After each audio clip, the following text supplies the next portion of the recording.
The father of two Palestinian children detained by occupying Israeli soldiers last week has stressed he feared for their lives in what is a common occurrence in the occupied territories.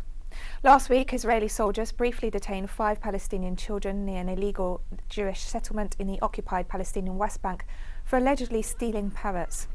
The incident was just one in a long line of Israeli abuses of Palestinian children. Every year, hundreds of Palestinian children are detained by Israeli authorities.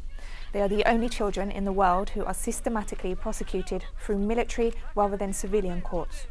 The most common charge is throwing stones, for which the maximum sentence is 20 years in prison. Charity Save the Children revealed that children in the Israeli military detention system face inhumane treatment such as beatings, strip searches, psychological abuse, weeks in solitary confinement, and being denied access to a lawyer during interrogations. I suspect that the settlers caught them and killed them, and this is what I feared. So, when the boys arrived at the police station, I saw them. I was reassured a little. The children were miserable, terrified, and not just fearful. Of course, I am afraid that my children will be arrested.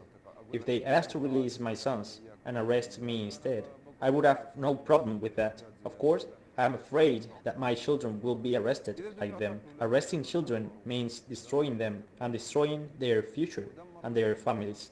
Every year, hundreds of Palestinian minors are detained by the Israeli security forces in East Jerusalem and the West Bank, so this is not an isolated incident.